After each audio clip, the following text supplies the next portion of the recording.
फक्त आईच्या गर्भामध्ये आहे ना, बाळ आईच्या गर्भामध्ये आहे, मग त्या बाळाला हे विचार कसे काय मिळतील बरं? कसे काय मिळतील? लक्ष द्या. तर आम्ही एका डॉक्टरला प्रश्न विचारला. म्हटलं, डॉक्टर साहेब, तुम्हाला एक प्रश्न विचारतोय, म्हणे विचारा बनते. म्हटलं, जेव्हा मातेच्या गर्भामध्ये बाळ असते ते रडत नाही, पण जेव्हा आई बाळाला जन्म देते, बाळाला जन्म देता बरोबर आईचा आणि बाळाचा कॉन्टॅक्ट दूर होते, ते बाळ जन्म देता बरोबर का रडते? डॉक्टर म्हणलो, आम्हाला तर काही माहित नाही म्हणते. बघा म्हटलं डॉक्टर साहेब, जेव्हा माताच्या गर्भामध्ये आईच्या गर्भामध्ये बाळ असते का नाही, आई जे काही सेवन करेल, जेवण करेल, ज्ञान घेईल, ते सर्व त्या बाळाला मिळत असते. पण मातेने बाळाला जन्म दिला की ते पाईपलाईन तुटल्या जाते. कॉन्टॅक्ट तुटला ना? नाही तुटलं. त्या नावेच्या दारे जे बाळाला मिळते ते नाही तुटल्यानंतर ते बाळ रडते. आता का रडते?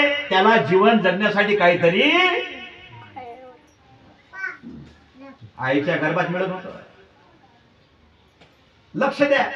अरे बाळाला जन्म घातला म्हणजे घातला नाही ना माया हो. माता गर्भवती असताना कुठले विचार घेतले पाहिजे, कोणते ग्रंथ वाचले पाहिजे, कोणाची पूजा केली पाहिजे, कसं वंदन केलं पाहिजे, कसं अन्न घेतलं पाहिजे. काही काही माया काय म्हणतात माहित आहे का? काही माया म्हणतात, माय काय बरं तुझ्या लेकराचा कान फुटला, तू जीव राहिला त्या कायच? अरे काय येड्याचा बाजार आहे. तुम्ही आईच्या गर्भामध्ये बाळ असताना आईनं कोणता आहार घेतला? जास्त गरम खाल्लं का बाळाचा कान फुटते. गरम आहार कधी घेऊ नये. जास्त थंड आहार घेतला का मग बाळाच्या पायाला सर्दी येते, नेहमी सर्दी. आहार कुठला घ्यायचा हे पण भगवंताने सांगितलं ना माया. संस्कार आम्ही केलाच नाही, लेकराला जन्म द्यायचा वा द्यायचा. स्पष्ट लिहितात ना भगवान बुद्ध आणि त्यांच्या धम्मामध्ये बाबासाहेब स्पष्ट लिहितात की हे माते, बोधिसत्व आईच्या स्वप्नात गेले. महामाया देवीच्या आषाढ पौर्णिमेचा दिवस, आषाढ पौर्णिमेचा दिवस होता पहा. बोधिसत्व मातेच्या स्वप्नात गेले आणि आईला काय म्हणतात महामाया देवीला, माते या भूतलावर माझा शेवटचा जन्म घेण्याची इच्छा आहे, तू माझी आई होशील का? आईला जन्म बाळाचं नव्हतं, 42 वर्षाची वय झाली ती पहा. बाळा अवश्य मी तुझी आई होईल, अवश्य मी तुझी आई होईल म्हणून एकदम मातेला जाग आला. अरे हे कसं काय स्वप्न? आणि त्याच रात्री आषाढ पौर्णिमेचा दिवस शुद्धोधन राजे महामाया देवी यांचा एकांत होऊन महामाया देवीला गर्भधारणा झाली. माया हा पहा, जन्म विचारून पहिले विचारला आईला, जन्म विचारून 3 महिन्याच्या अगोदर आनंदा इकडे भगवंत म्हणतात, इकडे आनंदा. काय भगवान, आजपासून 3 महिन्याने माझं महापरिनिर्वाण होईल आनंदा. तथागताने पहिल्यांदा शब्द काढले, दुसऱ्या वेळेस शब्द काढले, तिसऱ्या वेळेस शब्द काढले की आनंदा, तिसऱ्या प्रहरी 2 शाल वृक्षाच्या मध्यभागी कुशीनारामध्ये वैशाख पौर्णिमेला शीतल चांदण्यामध्ये माझं महापरिनिर्वाण होईल बरं आनंदा. भगवान, ओ भगवंता काही दिवस थांबा. अरे वेळ निघून गेली रे आनंदा. जर भगवंताने एक वेळ म्हटलं होतं की माझं महापरिनिर्वाण होईल, आणि जर तथागताला आनंदाने म्हटलं होतं की भगवान काही दिवस थांबा, तर भगवंताने आपलं आयुष्य वाढवलं असतं. लक्ष द्या. अर्थात वेळ निघून गेली, 3 वेळ म्हटलं निघून गेली वेळ. आता जन्म विचारून, मरण विचारून. आम्ही जन्माला आलो तर कोणाने विचारलं? आता जासाल तर कोणाने विचारसाल? ऐका काय जन्म खरा आमचा.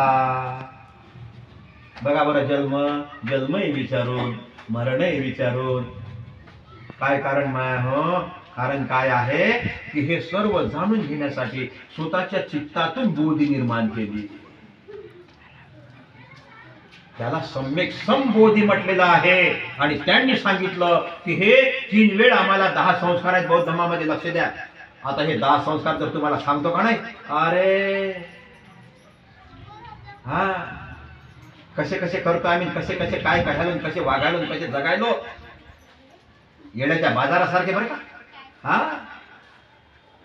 म्हणून माया हो, आज वैशालीताई शक्ती भाऊ त्यांनी आम्हाला फोन केला की भंतेजी हा आमच्या निवासामध्ये या आणि हा जो पहिला संस्कार आहे गब्बमंगल विधी हा तुमच्या हातूनच मला करायचा आहे. म्हटलं माते, आम्ही मिलिंद नगरामध्ये ग्रंथाचं वाचन करत आहोत. 3 महिन्याचा वर्षावास आहे आमचा बघा. आणि त्या 3 महिन्याच्या वर्षावासामध्ये आता आमचे 10 दिवस बाकी राहिलेत. काही हरकत नाही. म्हटलं माते, आम्ही तुमच्या शब्दाला मान देऊन येतो. पहा आलोत, बरोबर बरोबर बरोबर या प्रबुद्ध नगरातून माता भगिनी आलात, आपण या ठिकाणी बसलात, सुंदर प्रकारे भगवंताचा परित्राण पूजा केली. आणि हे थोडंसं प्रवचन गब्बमंगल संस्कार विधी आम्ही का करावा, तर हा 3 वेळ केला जातो बरं का.